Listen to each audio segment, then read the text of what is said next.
Muy buenas noches. Qué bueno ver este recinto casi completamente lleno. Ya vamos por la mitad de la semana. Parece mentira, el tiempo ha pasado rápido, ¿verdad que sí? Esta noche vamos a estudiar el tema titulado ¿Cómo identificar a la verdadera iglesia? Pero antes de comenzar, queremos orar para pedir la presencia de Dios. Así que les invito a inclinar sus rostros con reverencia y vamos a orar. Padre Celestial, gracias te damos por este bendito día que nos has dado. Gracias por el privilegio de encontrarnos aquí para abrir tu santo libro. Te pido, Señor, que abras el entendimiento de los presentes, que ayudes a cada persona a tomar la decisión que tu Santo Espíritu le inspira a tomar. Te damos gracias por las personas que han sido bautizadas. Sabemos que muchas más se van a unir con Jesús y con la iglesia. Te glorificamos por eso. Así que acompáñanos, bendícenos, instrúyenos y capacítanos. Te lo pedimos en el nombre de Jesús. Amén. Durante más de 40 años de ministerio activo en la Iglesia Adventista, he tenido la oportunidad de hablar con personas de muchas diferentes denominaciones religiosas, de muchas diferentes iglesias. Y una pregunta que muy a menudo les hago es: ¿por qué asiste usted a la iglesia a donde va? Ha sido muy interesante oír las diferentes respuestas que da la gente a esa pregunta de por qué asisten a determinada iglesia. Algunos dicen, bueno, porque mi familia ha pertenecido a esa iglesia por generaciones. Otros dicen, es la que más miembros tiene. Aún otros dicen, es la más popular y la más concurrida. Aún otros dicen que tienen un ministro muy carismático, un ministro que les admira. Otros dicen que asisten a determinada iglesia porque tiene una buena planta física, un buen templo. Otros dicen que porque la iglesia tiene mejores programas, o tiene más recursos financieros, o tiene más gente prominente que asiste, o que tiene un culto más emocionante. Múltiples razones da la gente por las cuales asisten a determinada iglesia de determinada denominación.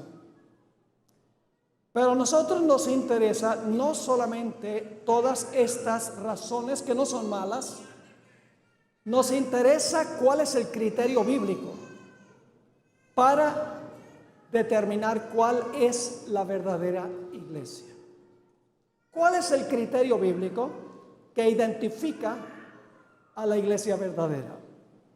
Creo que la respuesta se encuentra en 2 de Timoteo, el capítulo 3 y el versículo 14 y 15. 2 de Timoteo 3, 14 y 15. Aquí escribe el apóstol Pablo a su pupilo, Timoteo, y dice lo siguiente: esto te escribo, aunque tengo la esperanza de ir pronto a verte, para que si tardo, dice Pablo, si me tardo en llegar, sepas cómo debes conducirte en la casa de Dios, que es la iglesia del Dios viviente. ¿Y qué característica tiene la iglesia del Dios viviente?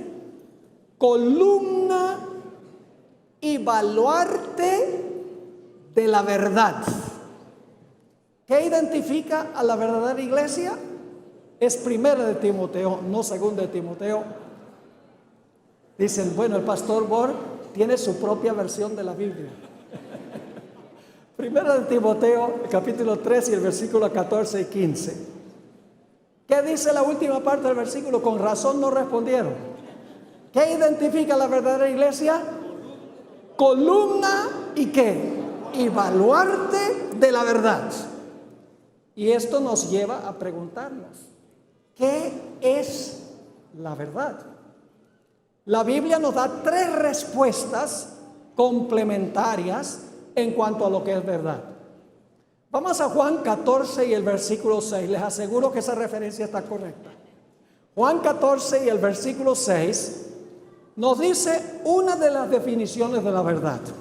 Dice allí, Jesús le dijo, yo soy, ¿qué cosa? El camino, la verdad y la vida. Nadie viene al Padre sino por mí. La primera definición que da la Biblia de la verdad es que Jesús es la verdad. Pero hay una segunda definición que está relacionada con esta. ¿A dónde encontramos revelada la palabra de Jesús? En este libro. Jesús en persona es la verdad. Pero aquí está la verdad de Jesús en forma escrita. Noten lo que dice Juan 17 y el versículo 17, la segunda definición de la verdad, complementaria con la primera. Aquí dice Jesús, orando a su Padre, santifícalos en tu verdad. Tu palabra es verdad. ¿A dónde hallamos la verdad? En la palabra y en Jesús. Pero Jesús se revela ¿dónde? En la palabra.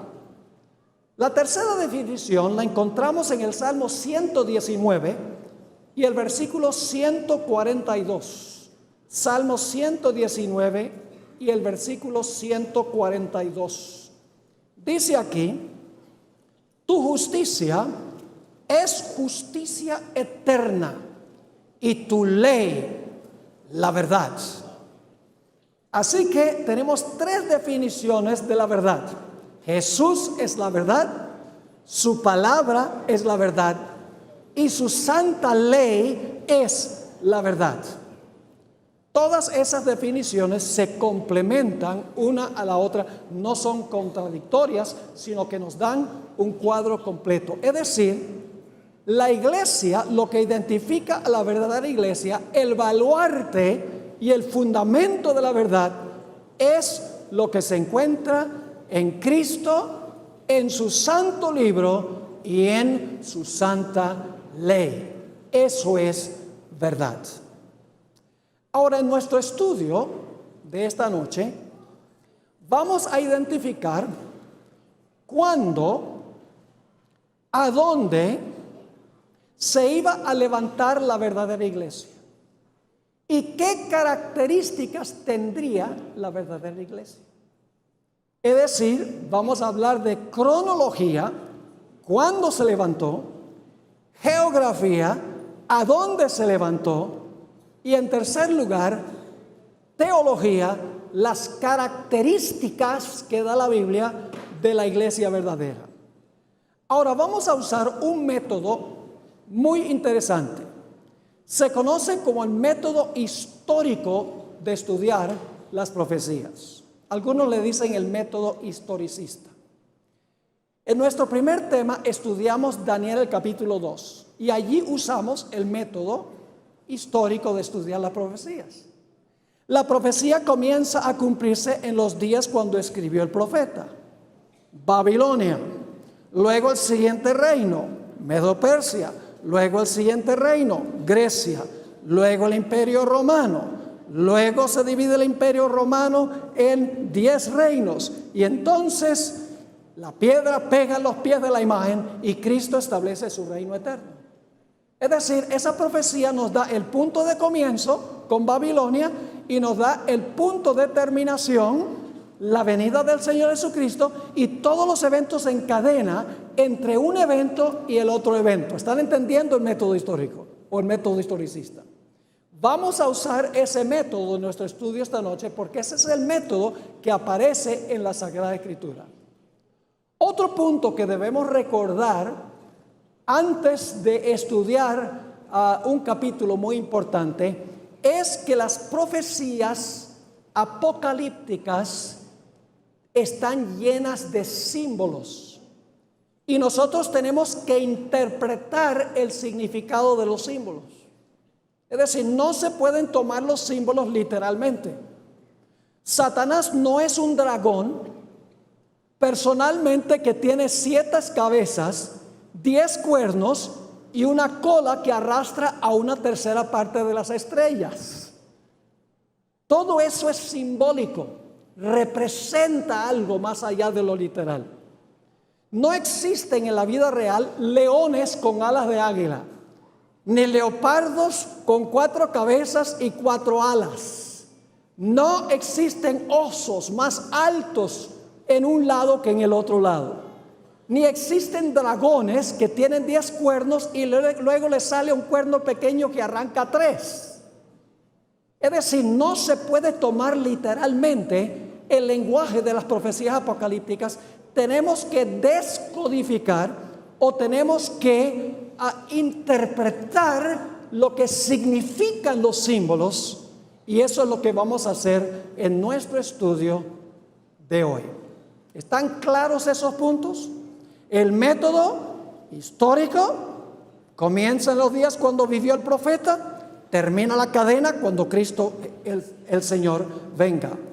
Y en segundo lugar, los símbolos no se toman literalmente, hay que interpretar su significado. Ahora, hay un versículo del Antiguo Testamento que está en el trasfondo del capítulo que vamos a estudiar. Es mi versículo favorito en toda la Biblia. Génesis 3:15. Así que vamos a Génesis 3:15 y quiero que noten aquí que hay 5 elementos en este versículo, 5 cosas que queremos identificar, porque este versículo está en el trasfondo del capítulo de Apocalipsis que vamos a estudiar. Ahora, Génesis 3:15, el contexto es que Adán y Eva acaban de pecar. La serpiente, símbolo de Satanás, ha engañado a Eva y ha llevado a Eva a tentar a Adán, y nuestros primeros padres pecaron. Y ahora están temblando porque ellos saben que Dios ha dicho que si comían del árbol iban a morir. Y mientras estaban desesperados diciendo vamos a morir porque hemos comido del árbol, Dios descendió al huerto y le habló estas palabras a la serpiente. Desafió a Satanás. 5 elementos del versículo. Y pondré enemistad. Punto número 1. Pondré enemistad entre ti. ¿A qué se refiere la palabra ti? A la serpiente. Ese es el segundo punto. Y la mujer. Punto número 3. Y entre tu simiente, es decir, la simiente de la serpiente, y la simiente suya, la simiente de ella. Esta, la simiente de la mujer, te va a herir en la cabeza, y tú vas a herir a la simiente de la mujer en el calcañar. Yo pregunto, ¿qué es más serio? ¿Un martillazo por la cabeza o un martillazo por el calcañar? Un martillazo por el calcañar duele, pero no mata. Un golpe en la cabeza mata.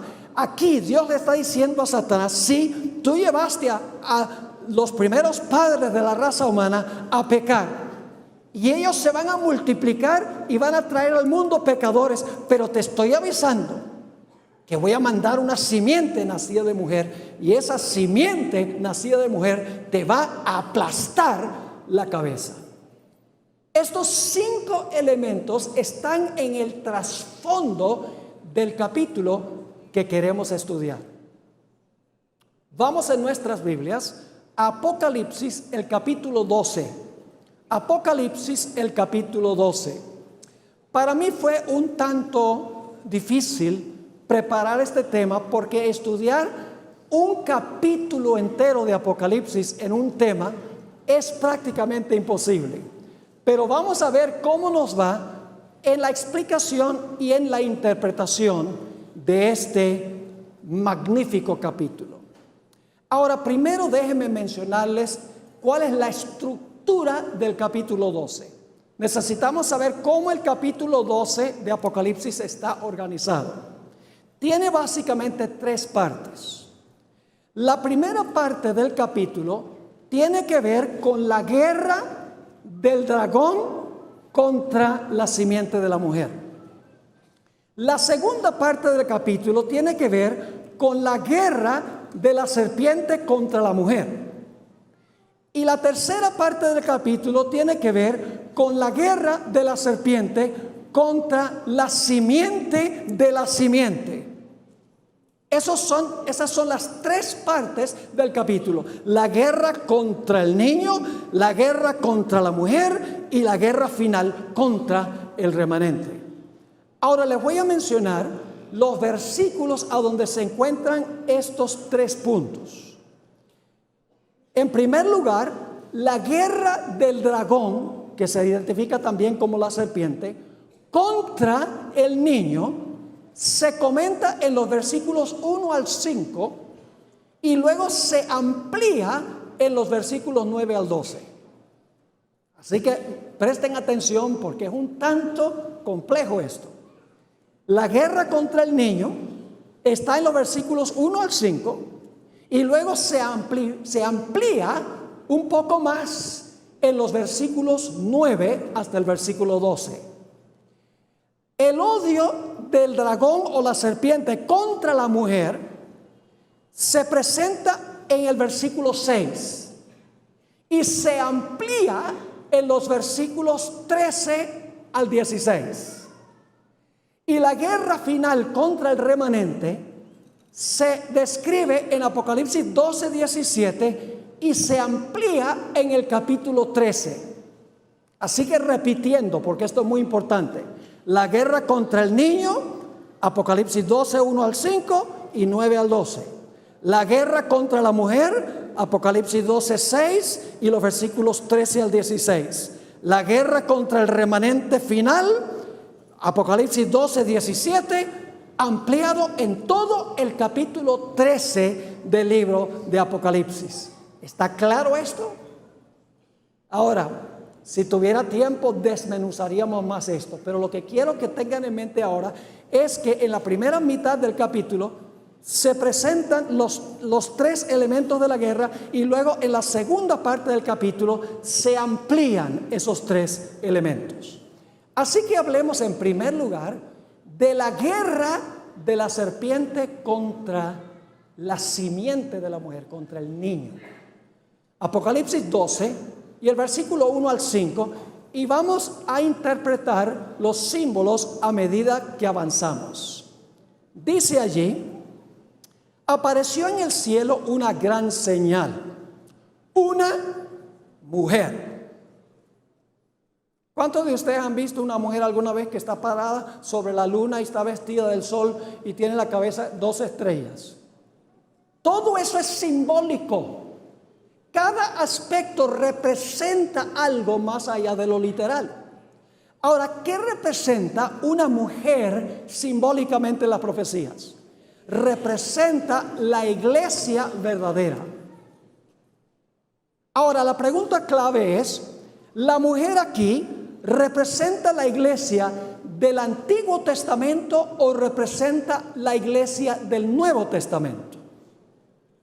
No cabe duda que aquí, cuando Juan ve a la mujer por primera vez, está describiendo la iglesia del Antiguo Testamento, el pueblo de Dios del Antiguo Testamento. Y ustedes dicen: ¿cómo sabemos eso?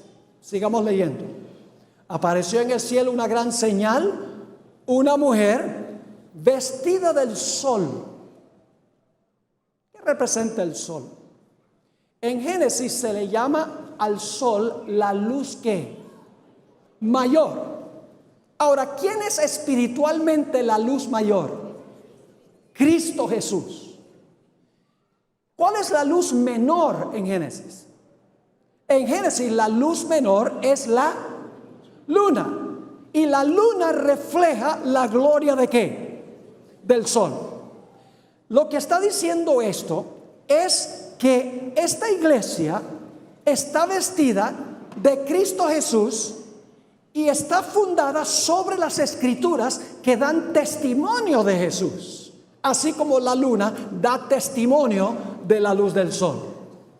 Ahora sigamos leyendo. Apareció en el cielo una gran señal, una mujer vestida del sol, con la luna debajo de sus pies y sobre su cabeza una corona ¿de qué? de 12 estrellas. ¿Por qué 12 estrellas? Yo pregunto, ¿cuántos personajes fundaron la iglesia del Antiguo Testamento? 12. ¿Quiénes eran esos 12? Los 12 hijos de Jacob. Luego ellos se multiplicaron y formaron una gran nación, la nación de Israel.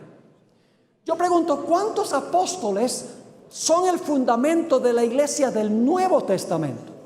Jesús escogió 12, indicando que la historia de la iglesia estaba continuando.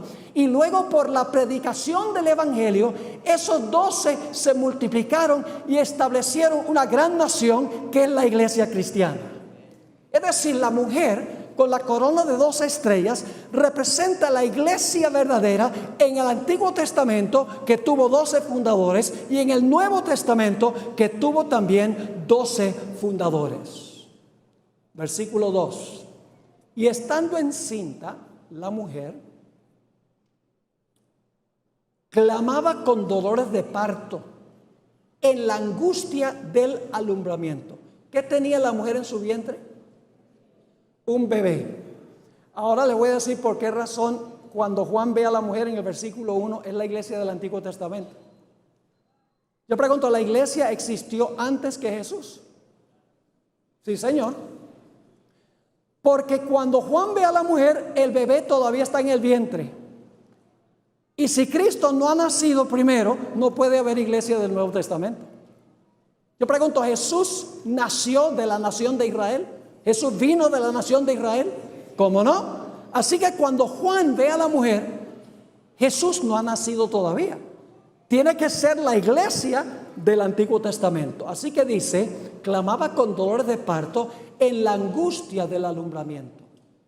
También apareció otra señal en el cielo.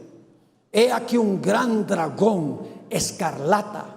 Es decir, es un dragón sanguinario. Es rojo vivo. ¿Por qué es rojo vivo? Porque quiere matar al niño que está en el vientre de la mujer. Así que dice, he aquí un gran dragón escarlata. En el versículo 9 se identifica ese dragón como la serpiente antigua. Ahí está la conexión con el libro de Génesis. Así que dice, también apareció otra señal en el cielo. He aquí un gran dragón escarlata, que es la serpiente, que tenía 7 cabezas y 10 cuernos, y en sus cabezas 7 diademas, y su cola arrastraba la tercera parte de las estrellas del cielo y las arrojó por la tierra. Y el dragón, que se identifica como la serpiente antigua en el versículo 9, el dragón se paró frente a ¿quién? A la mujer que estaba para dar a luz. ¿Quién iban a ser? La simiente de la mujer. ¿A fin de qué? De devorar a su hijo tan pronto como naciese.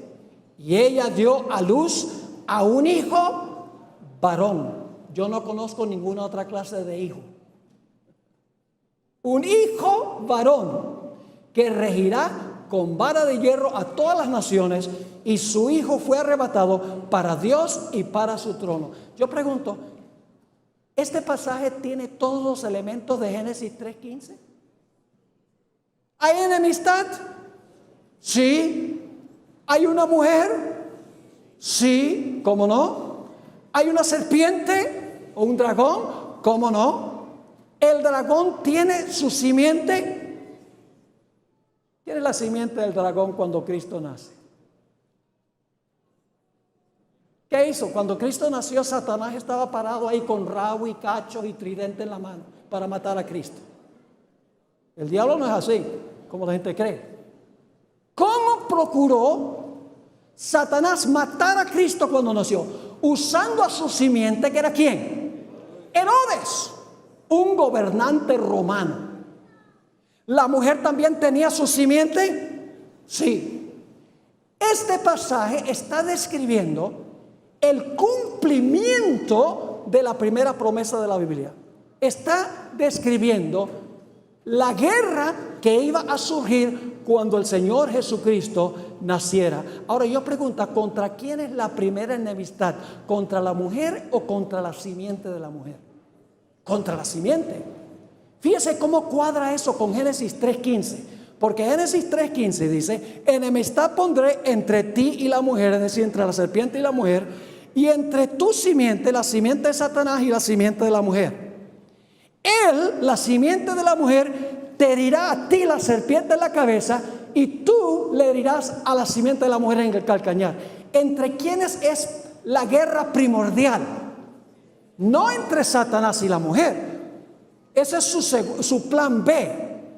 Es entre Satanás y ¿quién? Y la simiente de la mujer. ¿Y quién es la simiente de la mujer? La simiente de la mujer es Cristo Jesús. Ahora vamos a la ampliación en los versículos 9 al 12. Recuerden que acabamos de mirar los versículos 1 al 5 y eso nos lleva ¿hasta qué punto? Hasta el punto en que el Hijo es arrebatado a Dios y a su trono. ¿Qué evento fue ese cuando Cristo fue arrebatado a Dios y a su trono? Fue su ascensión en una nube. Hechos 1, 9 al 11 dice que fue arrebatado por una nube y fue llevado allá al trono de su Padre. Es decir, el versículo 5 nos lleva hasta el momento en que Cristo asciende al cielo.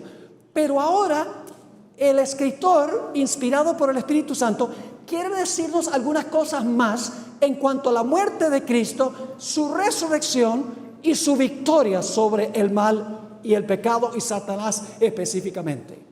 Apocalipsis 12, 9 al 12. Y fue lanzado fuera el gran dragón, la serpiente antigua que se llama Diablo y Satanás, el cual engaña al mundo entero. Fue arrojado a la tierra y sus ángeles fueron arrojados con él. Ahora, muchas personas dicen, bueno, eso se está refiriendo al arrojamiento original de Satanás cuando fue lanzado fuera del cielo, cuando primero pecó allá. Pero vamos a encontrar que este lanzamiento de Satanás no fue el lanzamiento original cuando fue echado del cielo, cuando primero pecó. En realidad se está refiriendo a otro lanzamiento de Satanás. Sigamos leyendo. Noten lo que sigue diciendo el versículo 10. Entonces oí una voz en el cielo que decía: ahora ha venido la salvación, el poder y el reino de nuestro Dios y la autoridad de su Cristo. Ahora, ¿por qué Cristo tiene autoridad ahora? Dice, porque ha sido ¿qué?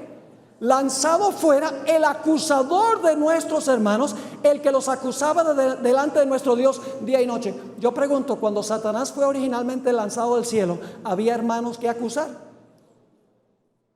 No había hermanos que acusar. Fue después que entró el pecado y se multiplicaron Adán y Eva que Satanás empezó a acusar a los hermanos. Esto significa, en otras palabras, que este lanzamiento fuera del cielo de Satanás no tiene que ver con el lanzamiento original cuando no había hermanos que acusar, sino después que por un tiempo ha estado acusando a los hermanos. Sigamos leyendo ahora en el versículo 11. Y ellos, los hermanos, le han vencido por medio de la sangre del Cordero. Los hermanos viven en el tiempo cuando Cristo ¿qué? Cuando Cristo murió. No puede tener que ver con el lanzamiento original. ¿Me están entendiendo o no? Ahora dice, y ellos, los hermanos, le han vencido por medio de la sangre del Cordero y de la palabra del testimonio de ellos, y menospreciaron sus vidas hasta la muerte. Y luego dice, por lo cual alegraos cielos y los que moráis en ellos. ¿Por qué deben alegrarse? Porque el acusador de los hermanos ha sido ¿qué? Lanzado, y los hermanos han ganado la victoria porque no amaron sus vidas aún hasta ¿cuándo? Hasta la muerte. Pero luego dice, ay de los moradores de la tierra y del mar, porque el diablo ha descendido a vosotros. Fíjese que ahora hay habitantes en la tierra y en el mar. ¿Están entendiendo el punto? Ahora dice en el versículo 12 dice, ay de los moradores de la tierra y del mar. ¿Había moradores de la tierra y el mar originalmente cuando Lucifer fue lanzado del cielo? No. Dice, ay de los moradores de la tierra y del mar, porque el diablo ha descendido a vosotros, cuando fue echado, ha descendido a vosotros con gran ¿qué? Con gran ira, sabiendo que tiene poco tiempo. Y ustedes estarán pensando, bueno, pastor, ¿y cómo es que usted dice que Satanás fue lanzado fuera del cielo cuando Cristo murió en la cruz y cuando Cristo resucitó y cuando ascendió al cielo? Vamos a Juan 12 y el versículo 31 al 33. Debemos dejar que la Biblia se explique a sí misma, mis queridos amigos y hermanos. Debemos buscar todos los textos relacionados con Apocalipsis 12 para entender este capítulo. Juan 12, 31 al 33. Jesús está diciendo estas palabras solamente 3 días antes de su muerte. Lo que dice Jesús aquí, 3 días antes de su muerte. Ahora, antes de leer estos versículos, yo quiero preguntarles, ¿quién fue colocado originalmente como el rey de este planeta? Adán. Todo, dice la Biblia, lo puso Dios bajo sus pies. ¿Quién era el representante del planeta Tierra ante el gran concilio celestial? Adán. Pero cuando Satanás venció a Adán y derrotó a Adán, Satanás le robó su posición. Y por eso en el libro de Job nos dice que cuando Dios tuvo un concilio en el cielo y fueron los representantes del universo a esa reunión, ¿quién fue representando al planeta Tierra? Satanás fue representando al planeta Tierra a esa reunión. ¿Por qué? Porque le había robado la posición a Adán. Y por eso el diablo le dijo a Jesús en el monte de la tentación, le dijo, a mí ha sido dado y yo a quien quiero se lo doy el reino. Ahora noten el versículo 31 de Juan 12. 3 días antes de la muerte de Jesús, Jesús dice, ahora es el juicio de este mundo. Ahora el príncipe, la palabra príncipe significa gobernante. Ahora el príncipe de este mundo será ¿qué? Echado fuera. ¿Fuera de dónde? Del cielo. ¿Y qué es lo que echó a Satanás del cielo? Porque Cristo lo venció y le quitó el puesto que le había quitado a Adán. Sigamos leyendo. Dice en el versículo 32, y yo, si fuere levantado de la tierra, a todos atraeré a mí mismo. Y decía esto dando a entender de qué muerte iba a morir. ¿Fue lanzado Satanás fuera en la cruz? Sí. ¿Cantaron los seres celestiales la victoria de Jesús? ¿Cómo no? Lo alabaron cuando llegó al cielo. Pueden leerlo en el capítulo 5 de Apocalipsis. Le dieron alabanza y gloria al Cordero que fue inmolado. Es decir, Apocalipsis 12, la primera parte de Apocalipsis, el capítulo 12, empieza en el Antiguo Testamento con la mujer antes que el bebé nazca. Luego el bebé nace y Satanás a través de Roma trata de acabar con el niño, pero no puede. El niño, después de su ministerio, es arrebatado a Dios y a su trono. En ese momento Satanás es lanzado fuera del cielo como representante del planeta y los seres celestiales cantan. Oh, pero la última parte del versículo 12 dice, ay de los moradores de la tierra y del mar. Porque el diablo ha descendido, es decir, como fue echado, ha descendido a vosotros teniendo gran ¿qué? Teniendo gran ira, sabiendo que le queda poco tiempo. ¿Vamos bien o no vamos bien? Este es historicismo. La iglesia del Antiguo Testamento, la mujer antes de tener el bebé nace, finalmente el bebé asciende, derrota a Satanás, es echado al cielo, el cielo alaba y ahora se le escapó el niño de las manos. Así que ¿qué va a hacer Satanás? Ahora se va a lanzar contra la mujer que trajo a luz al niño. ¿Están conmigo o no están conmigo? Ahora fíjense, Apocalipsis 12:6, que se amplía en los versículos 13 al 16. Dice aquí en el versículo 6, y la mujer huyó ¿a dónde? Es decir, se fue al destierro. ¿Por qué se fue al destierro? Porque el dragón, como no pudo con el niño, ahora dice, voy a matar a la mamá. Voy a acabar con la iglesia. Así que dice, la mujer huyó al desierto. No olviden los elementos. Donde tiene lugar, ¿qué? Preparado. Así que la mujer huye al desierto, donde tiene lugar preparado por Dios, para que allí, ¿qué? La sustenten. ¿Por cuánto tiempo? 1260 días. ¿Cuánto tiempo iba a ser perseguida la mujer, la verdadera iglesia, la iglesia fiel? Dice 1260 días. Ahora vamos a la ampliación que nos da detalles adicionales. El versículo 13. Y cuando vio el dragón que había sido arrojado a la tierra. ¿Y cuándo fue arrojado a la tierra? Cuando Jesús murió en la cruz y cuando resucitó y ascendió. Y eso lo sabemos porque aquí dice, cuando vio el dragón que había sido arrojado a la tierra, ¿qué hizo? Persiguió a la mujer que había dado a luz al hijo varón. Y se le dieron a la mujer las dos alas de la gran águila. Eso significa salvación. Dios dice, yo saqué a Israel de Egipto sobre alas de águila. Representa la salvación de Jehová. Así que dice, cuando vio el dragón que había sido arrojado a la tierra, persiguió a la mujer que había dado a luz al hijo varón. Y se le dieron a la mujer las dos alas de la gran águila para que volase de delante de la serpiente. ¿A dónde? Yo quiero que ustedes vean que está en una ampliación del versículo 6. Al desierto, a su lugar, donde es sustentada. ¿Vimos eso en el versículo 6, sí o no? Donde es sustentada por, ahora se expresa el tiempo en forma distinta. Dice, por un tiempo y tiempos y la mitad de un tiempo. ¿Y ustedes qué es eso?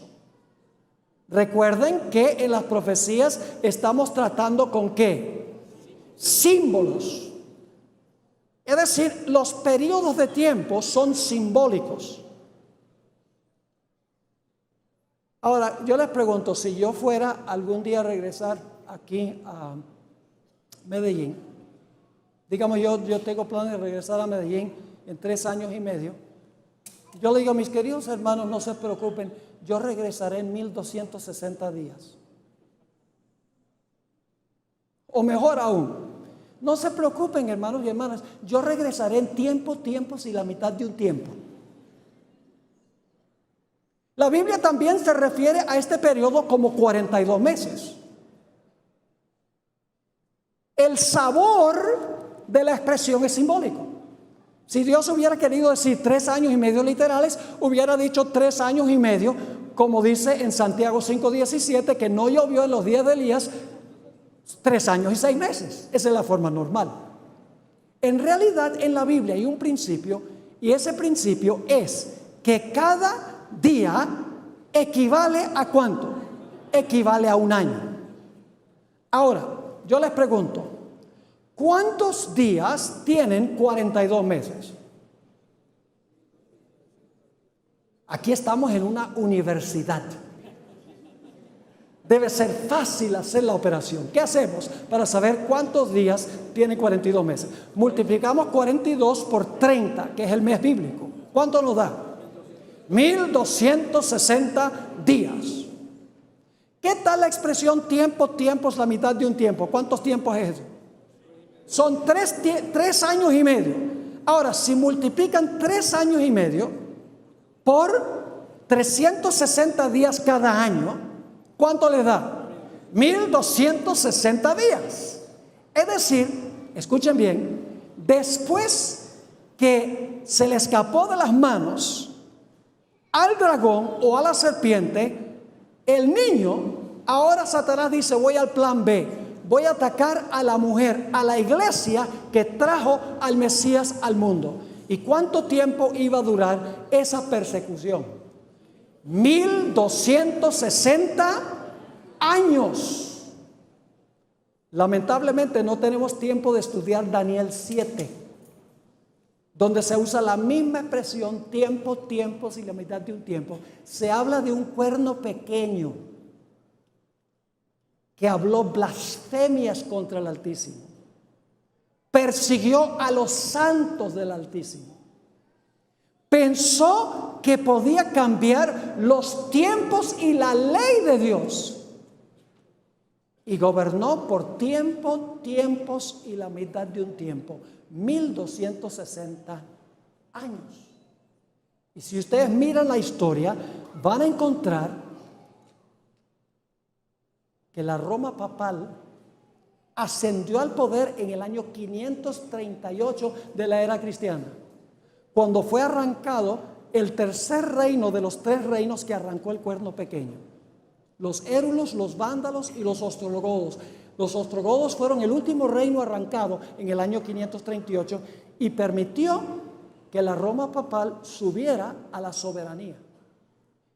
Y esa soberanía duró 1260 años, cuando en la conclusión de la Revolución Francesa, en 1798, exactamente 1260 años más tarde, vino el general Berthier, general de las tropas de Napoleón Bonaparte, llevó cautivo al Papa Pío VI, a donde murió en exilio en 1799 en Valence, Francia.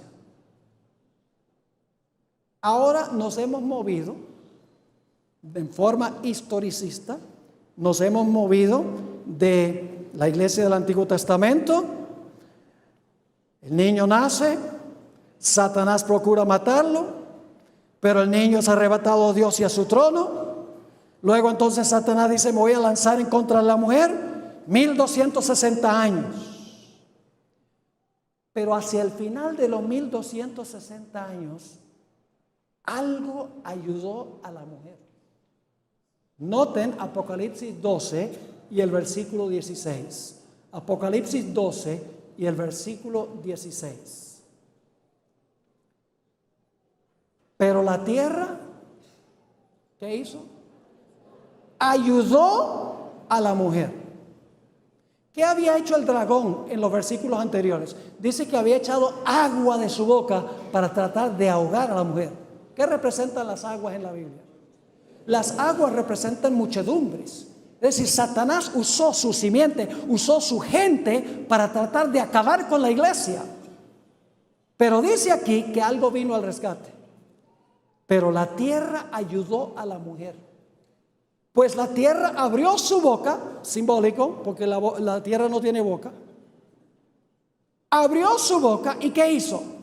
Tragó el río que el dragón había echado de su boca. Cesa la persecución. ¿Qué podría representar la tierra aquí que se traga la persecución, que suspende la persecución, que lanzó el cuerno pequeño, el dragón a través del cuerno pequeño contra la iglesia? Tenemos que mirar la historia.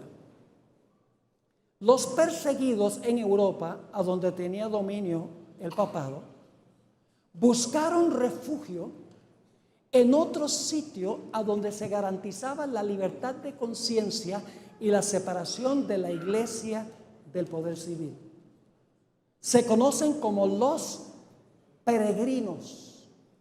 Salieron de Holanda en el año 1619, 1620, llegaron al este de los Estados Unidos, una tierra donde no había prácticamente habitantes.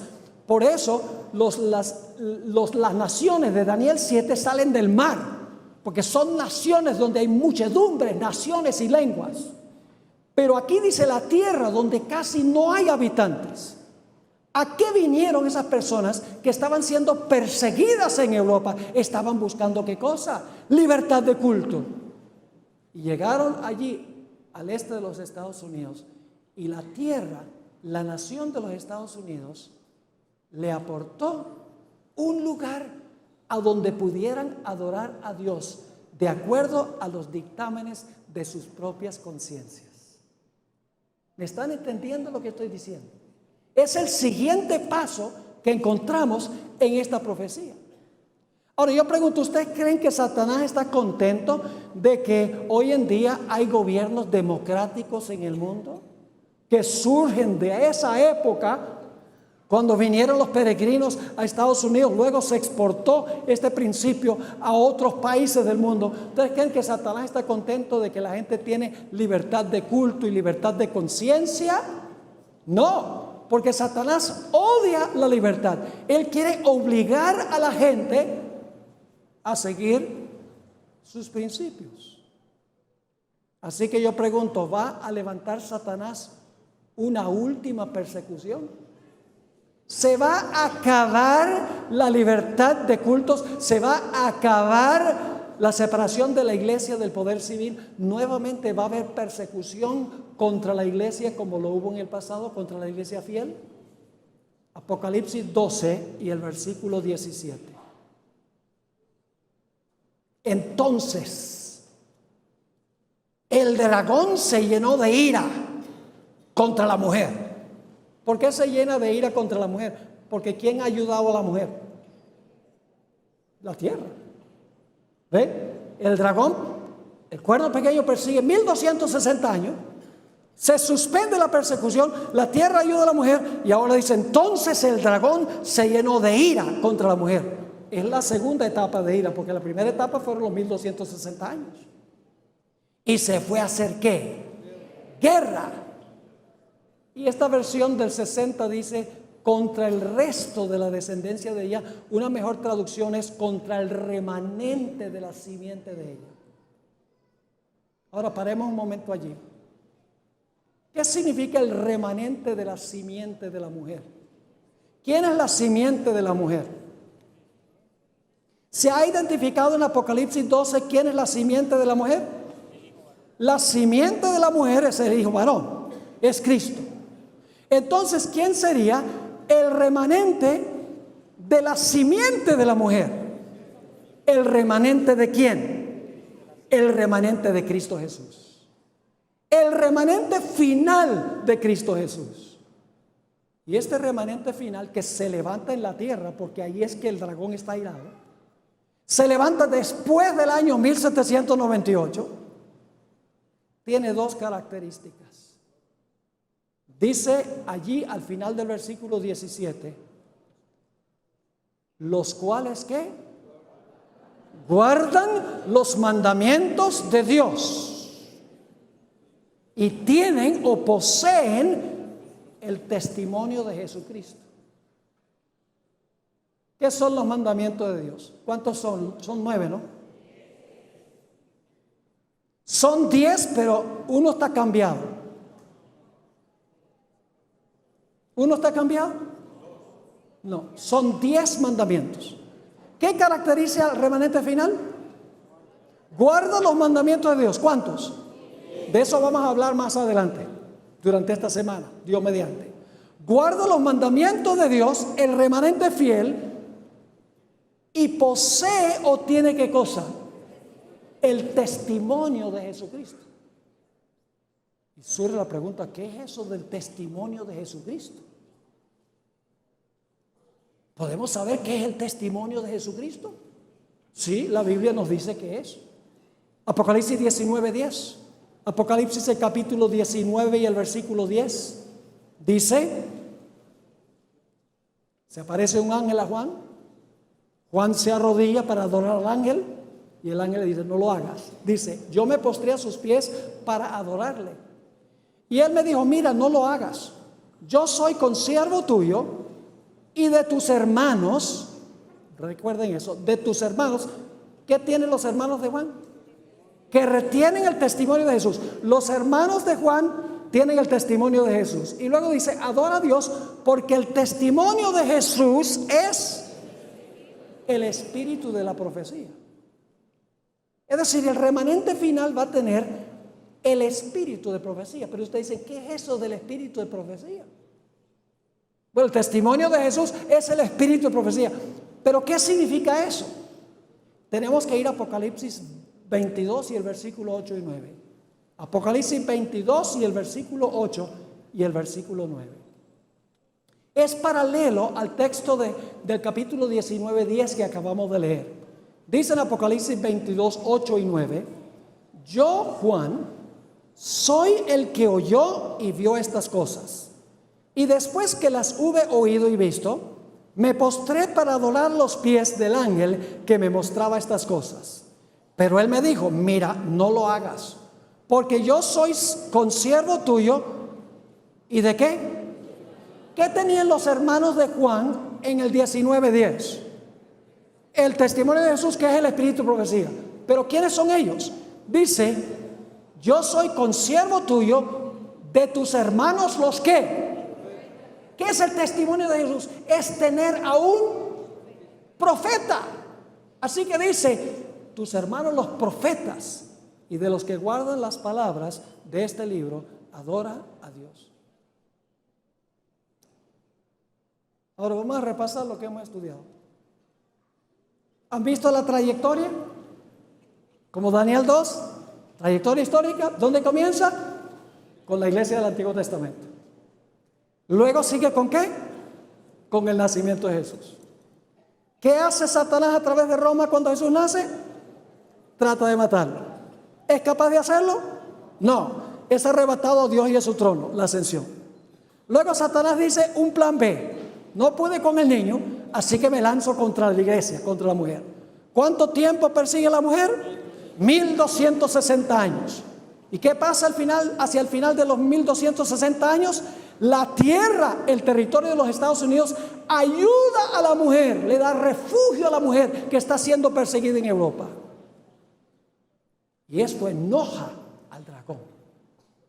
Y se lanza en una persecución final que todavía no ha ocurrido contra los que guardan los mandamientos de Dios y tienen en su medio el don profético.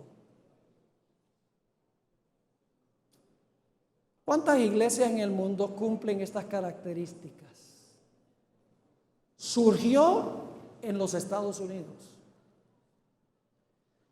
Después de terminar los 1260 años de persecución, que enseña que debemos guardar todos los mandamientos de Dios, incluyendo el mandamiento del sábado, y que tiene en su medio el don de profecía.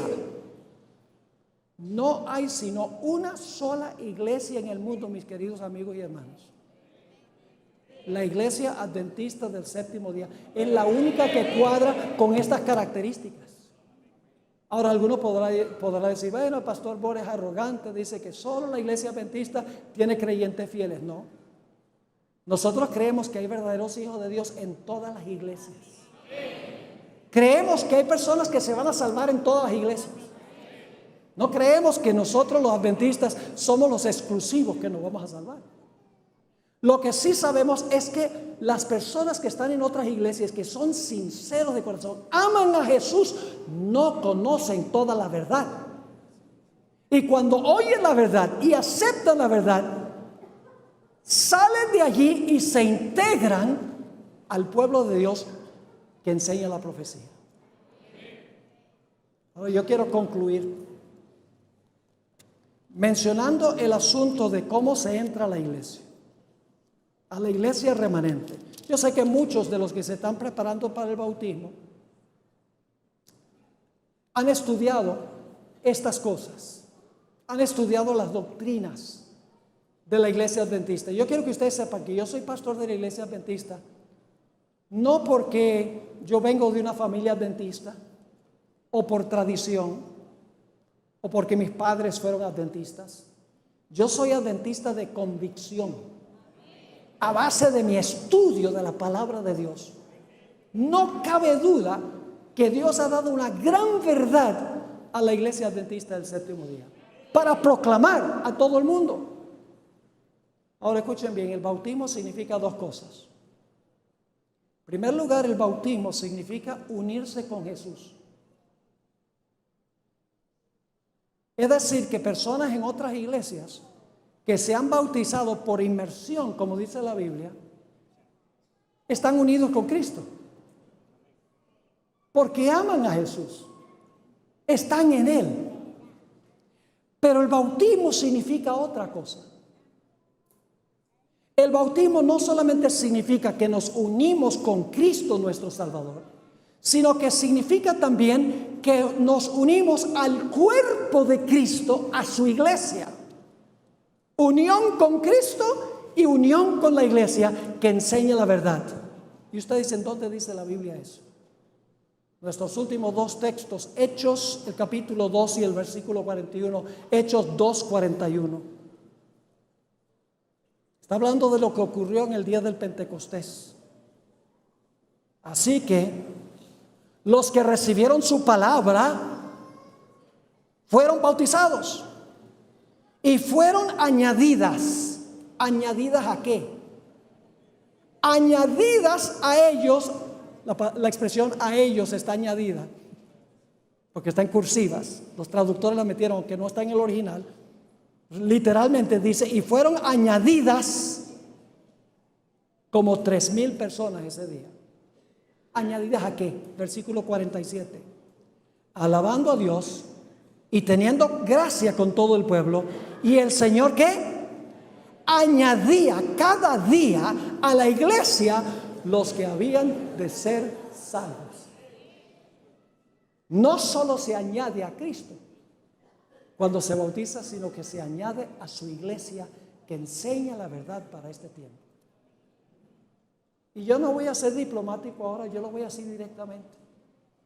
¿Cuántos de los que están aquí, habiendo oído lo que nosotros estudiamos, quieren decir al Señor Jesús: Señor Jesús, yo quiero entregarme a ti a través del bautismo, quiero unirme contigo, pero también, Señor Jesús, yo quiero unirme con la iglesia que enseña la verdad tal cual se encuentra en la Sagrada Escritura?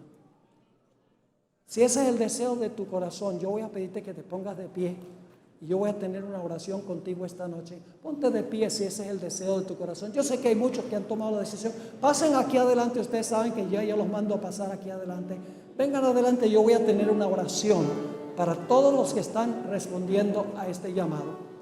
También quiero invitar a las personas, pueden subir aquí a la plataforma, a las personas que están en el auditorio, a las personas que están en la cancha.